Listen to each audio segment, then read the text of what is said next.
We've known about it since last February, but it was just last week that the Navy announced its plans to accelerate the move of an amphibious-ready group from Norfolk to Mayport, Florida. Secretary of the Navy Ray Mabus says the ship should be in Mayport by 2014. And 10 on your side, military reporter Art Kohn is here now with the Navy's plans and how this will affect the local economy.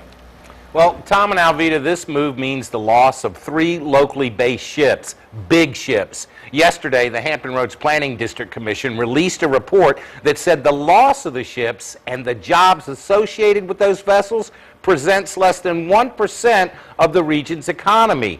But when you do the math, and not all the numbers are included in the Commission's report, some say the potential impact on the local economy is worse than you might think.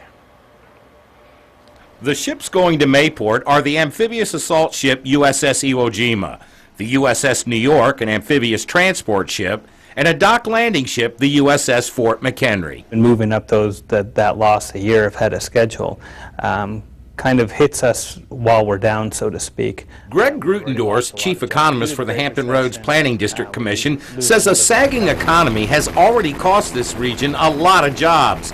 Now Hampton Roads is about to lose even more jobs. Leaving with the ships are more than 5,000 jobs and almost $600 million from the region's annual gross product. We lose the direct employment of all the crew that are aboard the ships, but then we also lose a lot of direct investment, especially in the ship repair industry. The Secretary of the Navy, Ray Mabus, said the transfer of ships will bring $75 million in maintenance and repair work to Mayport.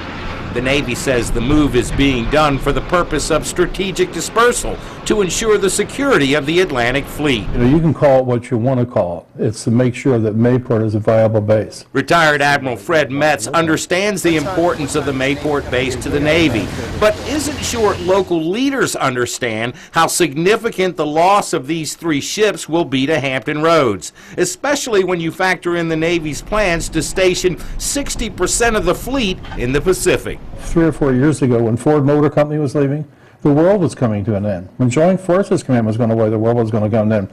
This is a lot bigger than all those together. If we don't know exactly what's going to take place, if we don't know what's coming out of Washington, then it's kind of difficult to look ahead and say we know exactly what's coming, and therefore we're threatened by basically the unknown. Yeah, Grutendorf says that's why the report released by the Planning District Commission only included data with regard to the impact of moving the amphibious ships. Still, we know the USS Enterprise will be decommissioned shortly after she returns, and we know that 3 destroyers are being moved to Rota, Spain. In short, the military's footprint in this region is about to shrink considerably.